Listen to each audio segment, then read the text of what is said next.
से कर सकते हैं। ये सारे कौन से मेथड्स हैं, ये हैं जो बेसिकली बाहर यूज हो रहे हैं। तो हमारे पास जो ये सारे मेथड्स हैं ना वो अवेलेबल नहीं है, तो हम इनको इसी तरह से छोड़ देंगे।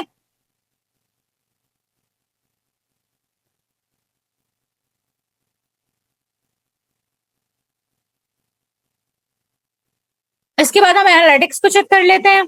प्रोडक्ट्स जितनी भी किसी ने बाय की हैं, क्या सेल्स हुई हैं, लीडर बोर्ड पे क्या पोजीशन है किसी प्रोडक्ट की, कितने लोगों ने कार्ट को अबेंडन किया है, कितने लोगों ने ऑर्डर दोबारा किया है, आगे उन सारों की डिटेल्स जो है वो आपको यहाँ पे मिल जाएंगी। प्रोडक्ट वाइज भी मिल जाएगी, रेवेन्यू वाइज भी मिल जाएगी, ये सारी वेरिएशन आपको नजर आ रही है, कैटेगरी वाइज भी आपको पता चल जाएगा। इसके बाद आपके पास डिफरेंट ऑप्शंस हैं। एक जो इम्पोर्टेंट चीज इसके अंदर थी वो हमने देखनी थी, चलें वो एंड पे करते हैं, उससे पहले हम जरा जाके थीम को सॉरी पेजेस को देख लेते हैं। पेजेस पे ऑल पेजेस के ऊपर हम आते हैं। जितने पेजेस हमें नजर आ रहे थे वेबसाइट के ऊपर वो तो आपने शुरू में देखे थे कि उन्होंने जूस, एवरीथिंग, ग्रोसरी इस तरह के पेज बनाए हुए थे। तो यहाँ पे एलिमेंटर के अंदर हम आए हैं तो इसमें अबाउट सेक्शन बना हुआ है, अबाउट अस बना हुआ है, कार्ट बना हुआ है, कैटेगरीज बनी हुई है, चेकआउट बना हुआ है, कॉन्टेक्ट अस बना हुआ है, होम बना हुआ है, my account, products, privacy policy, refund policy, ये सारी चीजें जो हैं ये आपको यहाँ पे नजर आ रही हैं, जो आप किसी भी तरह से एडिट कर सकते हैं। यहीं से ही आप चीजों को सिलेक्ट भी कर सकते हैं। इसके अलावा आपके पास कमेंट्स बेसिकली होती हैं जब आप ब्लॉगिंग के हवाले से कुछ कर रहे हो। मीडिया आप अपना सारा पहले अपलोड कर सकते हैं, जैसे मैंने पिक्चर्स वगैरह अपलोड की हुई हैं। पोस्ट आप यहाँ से खुद बना के कोई भी पोस्ट कर सकते हैं अपनी मर्जी से। अभी मैंने आपको प्रोडक्ट ऐड करना बताया है, अगर आप कोई ब्लॉग वगैरह अपनी उस पर ऐड करना चाहें तो आप वो कर सकते हैं। जैसे यहाँ पे टेस्ट और हेलो वर्ल्ड और टी के नाम से कुछ पोस्ट बनी हुई है, इसको मैं आपको दिखा देती हूँ। ये एक टी की पोस्ट हम लोगों ने बनाई हुई है, इसको ऐसे ही एडिट किया जैसे प्रोडक्ट के अंदर सारी चीजें ऐड की हैं वैसे ही हमने यहाँ पे भी ऐड की हैं। ये आप देख रहे हैं कि जी आपकी वेट लॉस टी है और उस हवाले से एक आर्टिकल लिख के जी हमने अपलोड किया हुआ है। इसके नीचे आप जो इंपॉर्टेंट चीज डिफरेंस देखेंगे प्रोडक्ट की तरह, इसके नीचे एसकेयू, प्राइस, इन्वेंट्री, ये सब कुछ नहीं आ रहा है। कैटेगरी साइड पे आ रही है, टी की कैटेगरी है। और ये हमने आपको जनरल जितना भी वेबसाइट के ऊपर काम था सारा सिखा दिया। इसके अलावा एक चीज आपकी रहती है, आप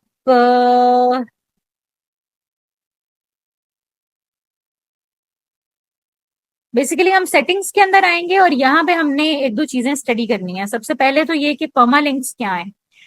पर्मालिंक्स में हमने यहाँ पे ऑलरेडी सिलेक्ट की हुई है कैटेगरी, लेकिन जब आप नई वेबसाइट पे जाएंगे तो आपके पास ऑप्शन आएगी प्लेन की।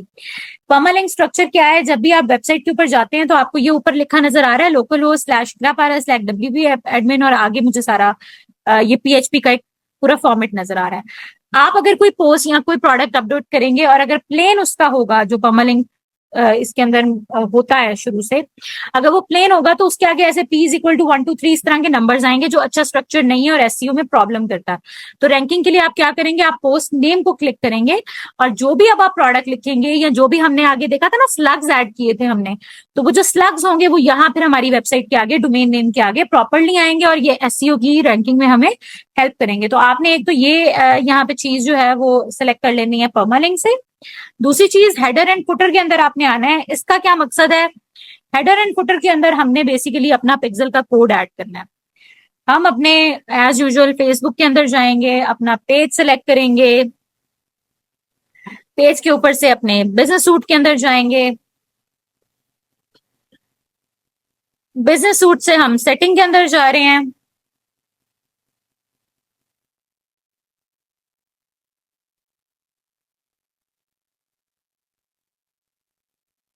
सेटिंग के अंदर से ये हम गए डाटा सोर्सेस के अंदर, डाटा सोर्सेस के अंदर से हम जाते हैं पिक्सल्स के अंदर। अब यहाँ पे हमने अपना यहाँ वर्डप्रेस के लिए पिक्सल को जनरेट करना है। थोड़ा सा डिफरेंट है शॉपिफाई से। शॉपिफाई में हम डायरेक्टली पिक्सल को इंटीग्रेट कर देते हैं, यहाँ पे हम थोड़ा सा डिफरेंट करते हैं। जैसे यहाँ पे मैं अब लिख रही हूँ वर्डप्रेस, ओके, वर्डप्रेस ऑर्गेनिक, एक मैं ऐड करने लगी हूँ।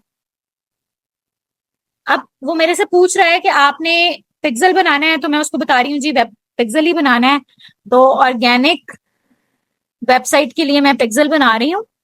यहाँ पे मुझे अभी जरूरी नहीं है कि मैं अपना यूआरएल ऐड करूं, इसको बस इतना लिख के पिक्सल नेम मैं इसको कंटिन्यू कर दूंगी। अब मेरे पास वो पूछेगा कि आपने अभी सेट करना है, तो मैं उसको सेटअप पिक्सल नाउ का कमांड दे दूंगी। अब ये मेरे पास क्या कर रहा है, ये मुझे ऑप्शन दे रहा है कि मैं मैन्युअली ऐड करना चाह रही हूँ पिक्सल कोड या मैं इंटीग्रेशन कर रही हूँ। अब शॉपिफाई के लिए मैंने इंटीग्रेशन की थी, यहाँ पे मैं मैन्युअली ऐड कर रही हूँ। ये रहा मेरा कोड, इसमें मैं क्लिक करूंगी, कॉपी टू क्लिपबोर्ड का खुद ही आ जाएगा। ठीक है, यहाँ पे मैंने सिंपल वापस आना है, यहाँ पे मैंने इसको इसके अंदर पेस्ट कर देना है कोड को और सेव चेंजेस का बटन दबा देना है। मेरा पिक्सल जो है मेरी वर्डप्रेस की वेबसाइट के अंदर इंटीग्रेट हो चुका है। तो ये था जी आपका पूरा प्रोसेस कि वर्डप्रेस की वेबसाइट किस तरह से एडिट होगी, आप उसके अंदर किस तरह से चीजों को इंसर्ट करेंगे, किस तरह से आप देख सकते हैं सारी चीजें। तो ये हमारी जो कंप्लीट वेबसाइट है ये बन चुकी है। इसका सबसे आसान तरीका यही है कि आप इसको बार बार एक चीज को करके देखें, प्रैक्टिस करें। ये एडिटिंग जो लोकल होस्ट का काम है ये यही है कि आपको ज्यादा से ज्यादा ऑप्शंस दे के आप प्रैक्टिस कर लें, और उसके बाद जिस वक्त आपका काम कंप्लीट हो जाए तो देन आप मूव ऑन कर जाएं अपने डोमेन नेम, होस्टिंग पैकेज और डीएनएस मैनेजमेंट की तरफ।